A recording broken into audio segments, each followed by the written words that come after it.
स्वागत है आप सबका वर्टिकल इंस्टीट्यूट के यूट्यूब चैनल पे। मेरा नाम है देवेश और आज मैं आपके साथ डिस्कस करने वाला हूँ क्लास 12th बायोलॉजी का बहुत ही इंटरेस्टिंग टॉपिक इम्यूनिटी। ये टॉपिक क्लास 12th के chapter 8 human health and disease से है।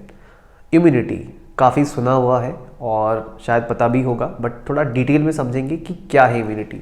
इम्यूनिटी किसी भी शरीर के अंदर की एबिलिटी होती है बीमारी से बचने की, लड़ने की। The ability of body to fight against disease is known as immunity. और पिछले 1.5-2 साल में हमने ये देख लिया कि जिसकी इम्यूनिटी अच्छी है वो फिट है भाई, उसको कोई दिक्कत नहीं, उसको कोई टेंशन नहीं है। और इम्यूनिटी किन किन फैक्टर्स पे डिपेंड करती है वो मैं बहुत डिटेल में यहाँ पे डिस्कस करने वाला हूँ। सीधा सीधा डेफिनेशन जो बनता है इम्यूनिटी का वो ये कि it is the ability of body to fight against disease. बीमारियों से लड़ने की जो हमारी एबिलिटी है इसको कहते हैं immunity. Ability to fight against disease. Immunity जो है वो मेनली 2 तरीके से पढ़ी जाती है, एक इन्नेट इम्यूनिटी और दूसरी एक्वायर्ड इम्यूनिटी। जैसा कि मैंने यहाँ पे 2 अलग कलर यूज़ कर रखे हैं। इन का मतलब होता है अंदर से और नेट वर्ड आया है नेटल से। नेटल का मतलब जन्म होता है।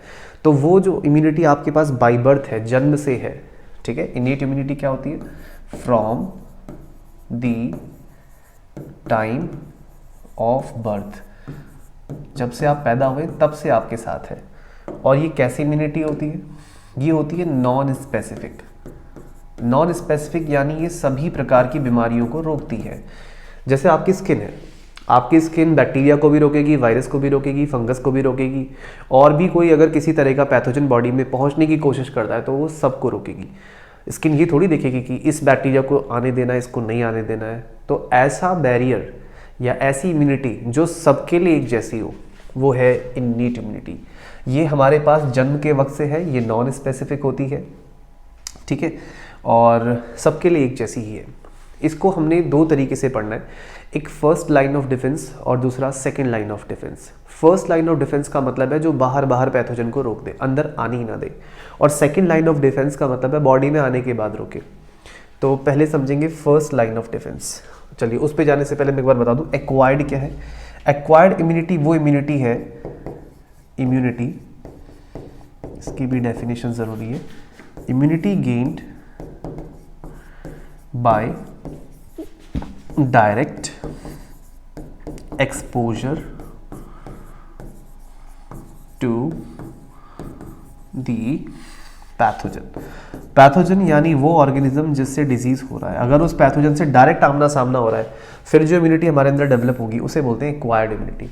एक्वायर करना मतलब सीखना, किसी चीज़ को प्राप्त करना। तो वो इम्यूनिटी जो अपने एक्सपीरियंस से गेन करते हैं वो है एक्वायर्ड इम्यूनिटी, यानी ड्यू टू सेल्फ एक्सपीरियंस। हमारा जो एक्सपीरियंस है पैथोजन के साथ उस वजह से है एक्वायर्ड इम्यूनिटी।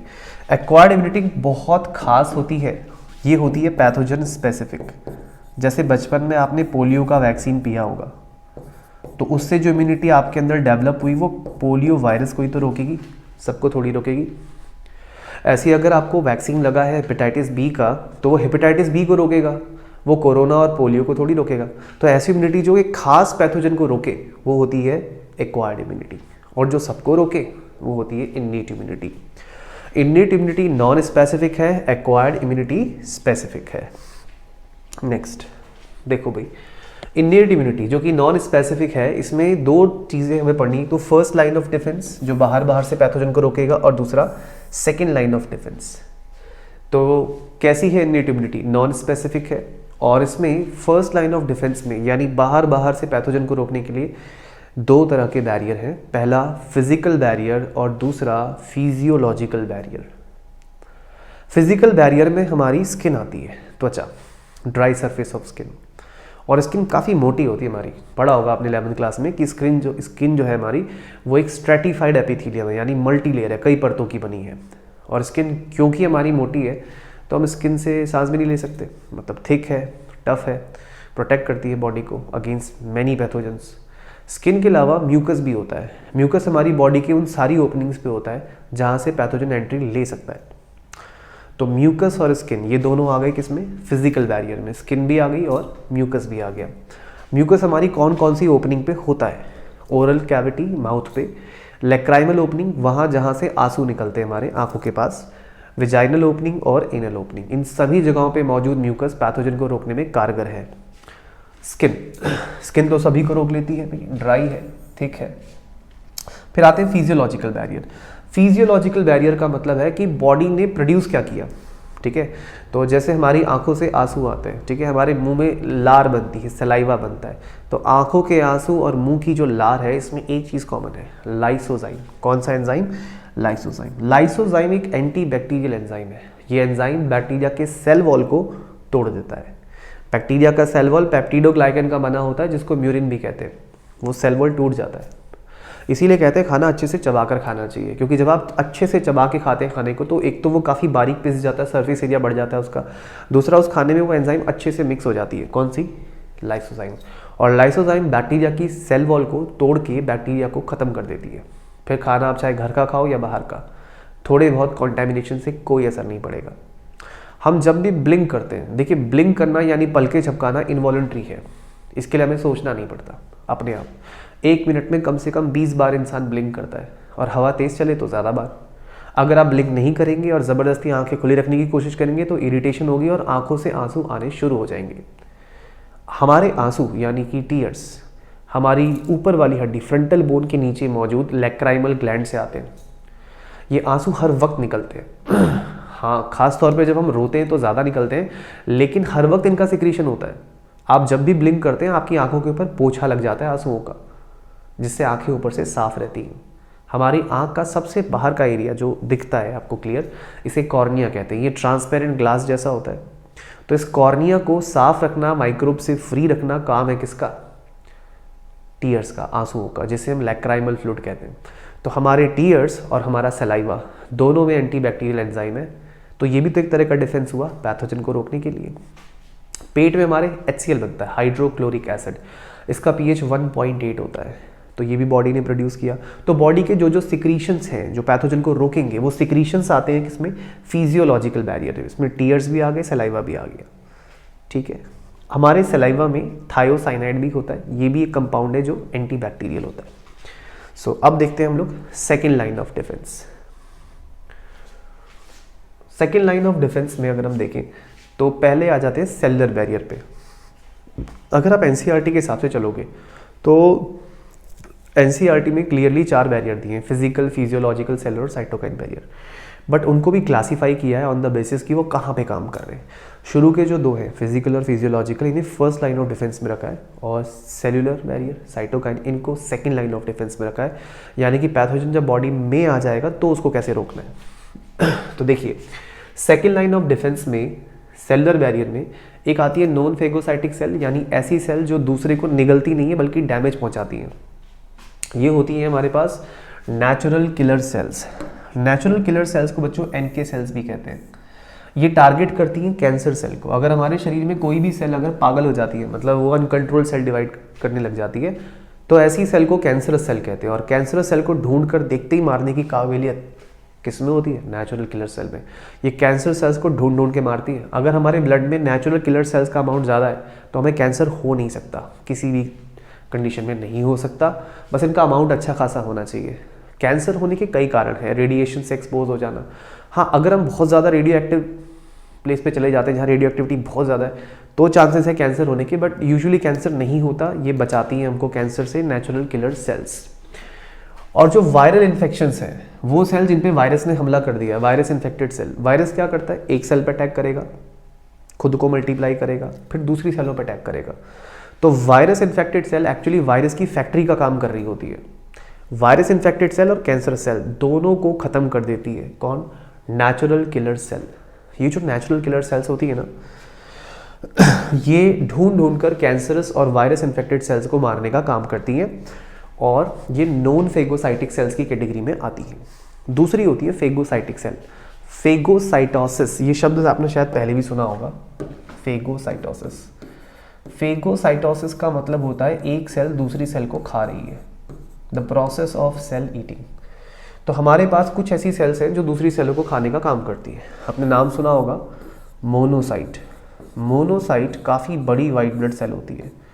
ये मोनोसाइट अगर 48 घंटे 48 आवर्स के लिए हमारे ब्लड में आ जाए तो ये स्पेशलाइज हो जाती है, डिफ्रेंशिएट हो जाती है, कुछ ऐसी अमीबा जैसी बन जाती है।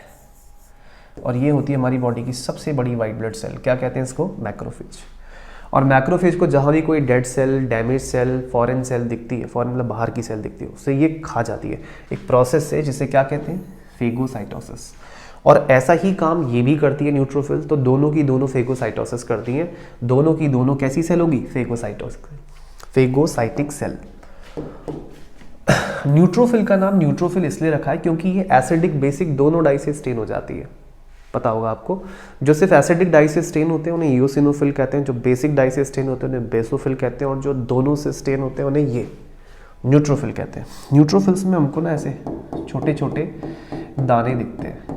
ये छोटे छोटे दाने जो आपको दिख रहे हैं, इन्हीं की वजह से इन्हें ग्रैन्युलोसाइट कहा जाता है। वाइट ब्लड सेल्स में ग्रैन्युलोसाइट मतलब जिसके पास ग्रैन्यूल्स होते हैं, ऐसे छोटे छोटे ग्रैन्यूल्स होते हैं।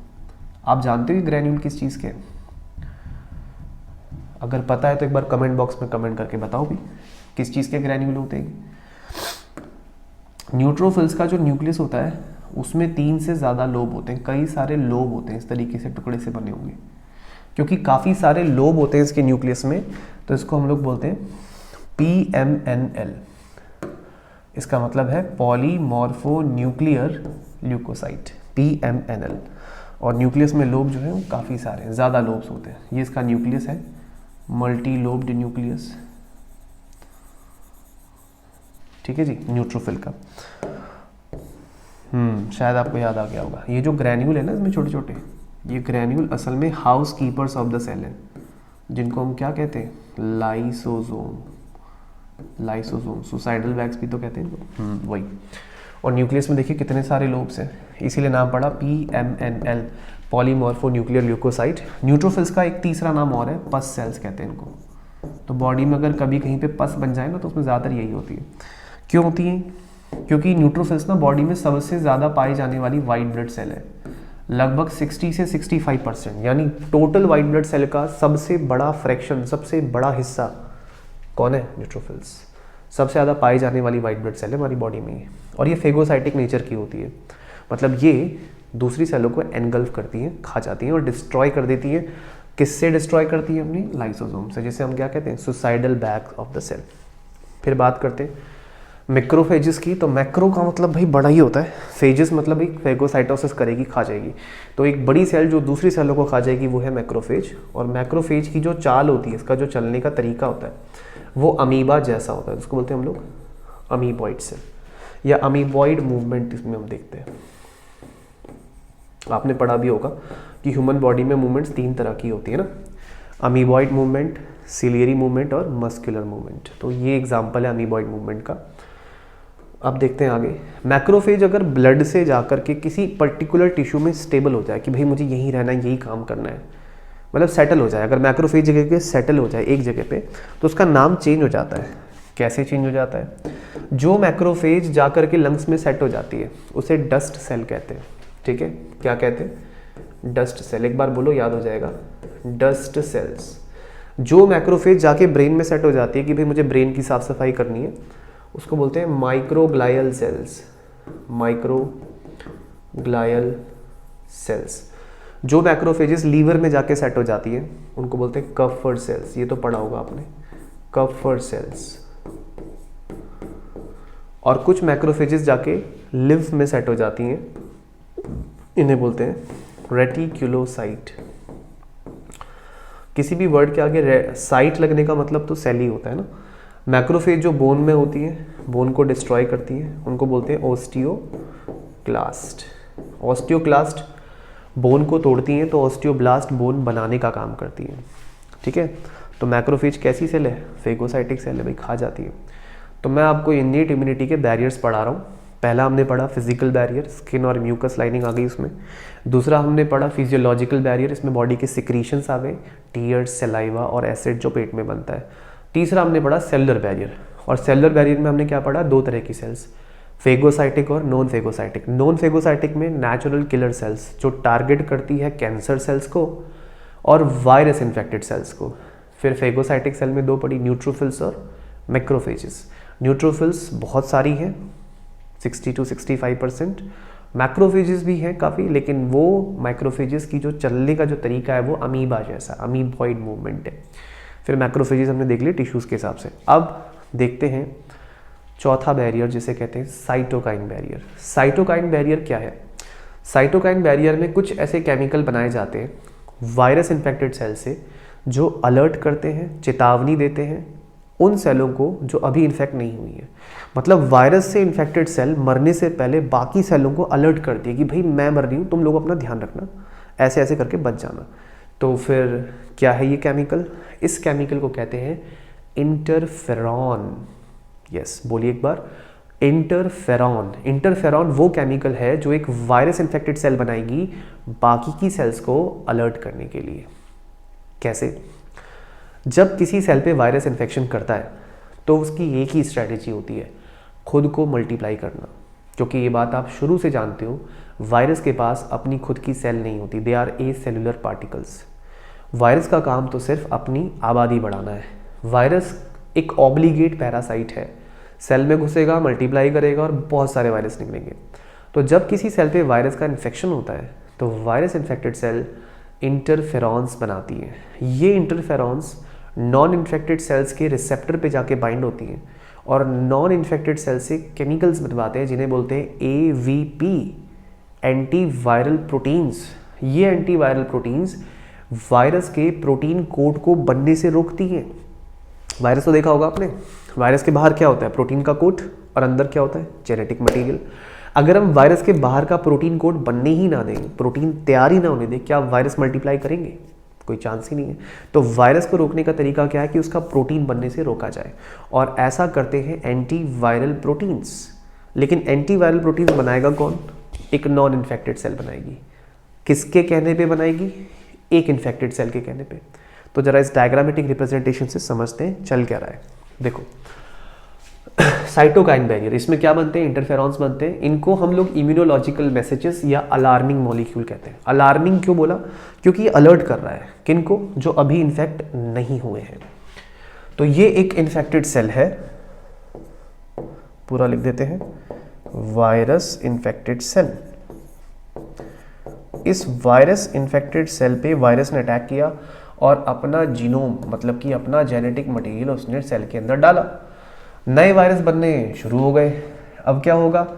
ये जो वायरस इन्फेक्टेड सेल है इसने इंटरफेरॉन्स बना दिए। यस, INF का मतलब होता है इंटरफेरॉन्स। ये इंटरफेरॉन्स ना स्मॉल साइज के प्रोटीन होते हैं, स्मॉल साइज प्रोटीन्स। प्रोटीन्स या आप इन्हें पॉलीपेप्टाइड्स भी कह सकते हो ना, पॉलीपेप्टाइड्स। कितने स्मॉल साइज के होते हैं? अरे बहुत छोटे होते हैं। बहुत छोटे मतलब इट कंटेन्स अबाउट, इसमें लगभग होते हैं 270 अमीनो एसिड होते हैं इसमें। किसके अंदर होते हैं 270 अमीनो एसिड? इंटरफेरॉन्स के अंदर। और क्या खास बात होती है? They are species specific. ये स्पीशीज स्पेसिफिक होते हैं। स्पीशीज स्पेसिफिक का मतलब कि जैसे होमोसैपियन, हम इंसान हैं, तो हम इंसानों के अंदर जो इंटरफेरॉन बनेंगे ना वो सभी इंसानों में कंपैटिबल होंगे। मतलब मैं किसी दूसरे इंसान की बॉडी से अगर इंटरफेरॉन लेता हूँ तो मेरे अंदर काम करेगा, because humans are of same species. ठीक है, तो इंटरफेरॉन क्या होते हैं? स्पीशीज स्पेसिफिक होते हैं, हर स्पीशीज के अलग होते हैं।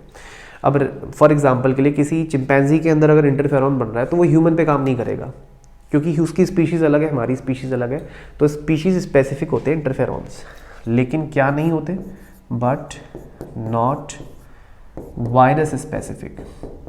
ये वायरस स्पेसिफिक नहीं होते, मतलब किसी एक खास वायरस के लिए नहीं बनते। कोई भी वायरस हमला करे सेल पे, सेम इंटरफेरॉन बनेगा, सेम। अच्छा, वायरस स्पेसिफिक नहीं होते लेकिन स्पीशीज स्पेसिफिक होते हैं। और क्या ध्यान देने वाली बात है?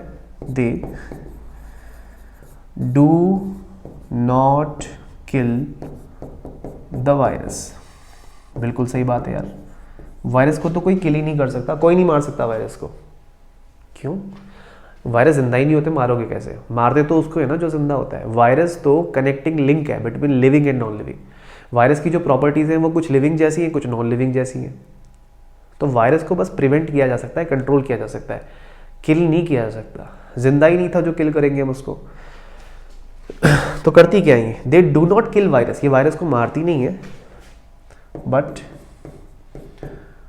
प्रिवेंट करती हैं, प्रिवेंट इट्स ट्रांसलेशन किसका, ऑफ वायरल प्रोटीन, यानी वायरस के जो प्रोटीन बनने हैं उन प्रोटीन्स को बनने से ये रोक देते हैं। कौन सा प्रोटीन, अरे वायरस के ऊपर आप देखो ना, ये प्रोटीन कोट है, तो ये प्रोटीन कोट ही अगर हम बनने नहीं देंगे तो क्या वायरस मल्टीप्लाई करेंगे, बिल्कुल नहीं करेंगे। तो इंटरफेरॉन निकले, फॉर एग्जांपल ये मॉलिक्यूल इंटरफेरॉन का, ये इंटरफेरॉन का मॉलिक्यूल जाकर के यहाँ पे रिसेप्टर से बाइंड हो गया, और जैसे ही रिसेप्टर से बाइंड हुआ नॉन इन्फेक्टेड सेल के, अब नॉन इन्फेक्टेड सेल ने प्रोटीन बनाया क्या, एंटीवायरल प्रोटीन्स। अब एंटीवायरल प्रोटीन क्या करेंगे, antiviral protein will stop the, क्या रोक देंगे, ट्रांसलेशन, किसका ट्रांसलेशन रोक देंगे, ऑफ वायरल प्रोटीन्स। और वायरल प्रोटीन्स नहीं बनेंगे तो वायरस मल्टीप्लाई भी नहीं करेगा। ठीक है जी, तो इसका मतलब ये हुआ कि cytokine barrier include interferons, these are the chemicals released by a virus infected cell to protect other non infected cells. अब देखिए इंटरफेरॉन मेनली 3 तरह के होते हैं, अल्फा इंटरफेरॉन, बीटा इंटरफेरॉन और गामा इंटरफेरॉन। जो सबसे ज़्यादा पॉपुलर है वो है अल्फा, और इसे कैंसर के ट्रीटमेंट में भी यूज़ किया जाता है एज इम्यूनोथेरेपी। ये हमारे इम्यून सिस्टम को अलर्ट करने के काम आता है, इम्यूनोथेरेपी में इसका इस्तेमाल किया जाता है अल्फा इंटरफेरॉन्स का। इन्फ्लेमेशन क्या होता है भाई, इन्फ्लेमेशन बोलते हैं ना, इन्फ्लेमेशन हो गया, स्वेलिंग हो गई। यहाँ पे इन का मतलब होता है अंदर, इन मतलब इनसाइड, ठीक है, और फ्लेम वर्ड का मतलब हीट होता है, क्योंकि फ्लेम मतलब आग लग गई ना। तो बॉडी के अंदर अगर रेडनेस है, हीट है और पेन है, क्या क्या बोला मैंने, रेडनेस है, हीट है, मतलब गर्म है वो इलाका, और पेन हो रहा है वहाँ पे, डेफिनेटली इसे हम क्या कहेंगे, इन्फ्लेमेशन। ये कैसे होता है, जैसे मान लो कि आपकी स्किन है ना, और स्किन पे ये डैमेज हो गया, यहाँ से ये नुकसान हो गया, स्किन पे कट लग गया। अब जहाँ पे डैमेज हुआ है वहाँ से तो बैक्टीरिया अंदर घुसेंगे। बैक्टीरिया क्या है, फॉरेन पार्टिकल है, इसका मतलब हम इसे पैथोजन कह सकते हैं, बाहर से आया है। पैथोजन नहीं भी आता, एंटीजन तो एटलीस्ट कह ही सकते हैं। तो ये बैक्टीरिया हमारी बॉडी के अंदर घुसे चले आ रहे हैं, देखो अंदर आ गए। जो बैक्टीरिया अंदर आए हैं वो अंदर आने के बाद बिल्कुल इंजर्ड टिश्यू में आ गए। इंजर्ड टिश्यू जिसको डैमेज हुआ है वो इंजर्ड टिश्यू कुछ केमिकल्स बनाता है, इन केमिकल्स को प्रोस्टाग्लैंडिन्स कहते हैं। बोलिए एक बार, प्रोस्टाग्लैंडिन्स। तो प्रोस्टाग्लैंडिन किसने रिलीज, शॉर्ट में पीजीज बोलते हैं इसे, प्रोस्टाग्लैंडिन। तो प्रोस्टाग्लैंडिन इंजर्ड टिश्यू निकालेगा हमेशा, जो पेन में होगा, जो स्ट्रेस में होगा, जो टूट गया फूट गया, उस टिश्यू का काम है, इंजर्ड टिश्यू का काम है क्या बनाना, प्रोस्टाग्लैंडिन। फिर प्रोस्टाग्लैंडिन स्टिमुलेट करेगा हमारे पेन रिसेप्टर को, जिससे हमें दर्द होता है, ठीक है, और हमारी मास्ट सेल को। मास्ट सेल कौन होती है, जो स्किन के नीचे बेसोफिल्स होती है ना, बेसोफिल्स वाइट ब्लड सेल ही है। तो हमारी बेसोफिल्स यानी मास्ट सेल को ये स्टिमुलेट करेगा। अब बेसोफिल्स यानी कि जो मास्ट सेल है वो रिलीज करेंगी हिस्टामिन। हिस्टामिन एक वेसोडायलेटर है, नसों को चौड़ा करता है, ठीक है। अब जब नस चौड़ी होगी, ब्लड वेसल का डायमीटर ल्यूमन बढ़ेगा, तो ब्लड सप्लाई भी तो बढ़ेगी, यानी जहाँ चोट लगी है वहाँ ब्लड ज़्यादा आएगा, और जब ब्लड ज़्यादा आएगा तो रेडनेस हो जाएगी उस इलाके में, ठीक है। तो क्या इंक्रीज़ हो गया, ब्लड का फ्लो इंक्रीज़ हो गया, और इससे जो कैपिलरीज होती हैं, बारीक नसें होती हैं, उनकी परमेबिलिटी बढ़ जाती है। क्या बढ़ जाती है, परमेबिलिटी, यानी अब उन बारीक कैपिलरी से कुछ भी बाहर निकल सकता है, कुछ भी मतलब प्लाज्मा, जो प्लाज्मा है वो ज़्यादा बाहर निकलेगा, क्योंकि रिलीज़ हो गया, हिस्टामिन रिलीज़ हो गया। एक बार फिर से मैं बताता हूँ, ये चोट लगी हमको, ये इंजर्ड टिश्यू है, इंजर्ड टिश्यू ने प्रोस्टाग्लैंडिन बनाया, प्रोस्टाग्लैंडिन ने दर्द उत्पन्न किया पेन रिसेप्टर से जुड़ के। फिर प्रोस्टाग्लैंडिन ने दूसरा काम क्या किया, हमारी मास्ट सेल्स को अलर्ट कर दिया, जिसे बेसोफिल कहते हैं। मास्ट सेल ने क्या रिलीज़ किया, हिस्टामिन, जो कि वेसोडायलेटर है, नसों को चौड़ा करता है। फिर हिस्टामिन ने अपना असर दिखाया, हिस्टामिन ने हमारी नसों को चौड़ा करने पर रेडनेस पैदा करी, क्योंकि जहाँ भी वेसोडाइलेशन होगा, वेसोडाइलेशन जैसे फॉर एग्जांपल जब कोई इंसान शराब पी लेता है, अल्कोहल पी लेता है, तो उसका चेहरा लाल लगने लगता है, टमाटर जैसा ब्लश करता है। रीज़न, अल्कोहल एक वेसोडाइलेटर है, नसों को खोलता है। तो वैसे ही यहाँ पे हिस्टामिन एक वेसोडाइलेटर है, नसों को खोलता है। परमेबिलिटी बढ़ा दी इसने ब्लड वेसल की। इससे क्या होगा, जिस जगह चोट लगी है वहाँ पे फ्लूइड जमा हो जाएगा, एक्यूमुलेशन ऑफ फ्लूइड। बच्चों किसी भी पार्ट में फ्लूइड जमा होने को एडिमा यानी स्वेलिंग कहते हैं, सुना आपने, एडिमा।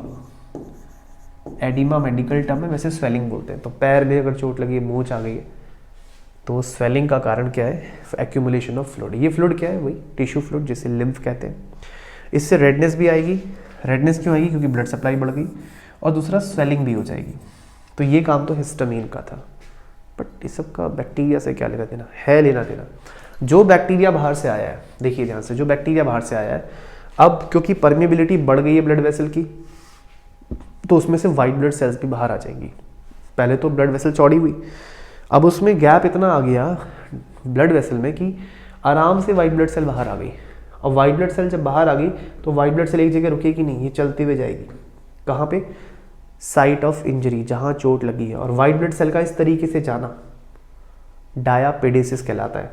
क्या कहलाता है, diapedesis. The process of movement of white blood cells to the site of infection is called diapedesis. और वहाँ पे जाके वाइट ब्लड सेल्स क्या करेंगी, जो बैक्टीरिया है उसे निगल जाएंगी। प्रोसेस को क्या कहेंगे, फेगोसाइटोसिस। ठीक है, तो ये एक रिस्पॉन्स है बॉडी का पैथोजन को रोकने का।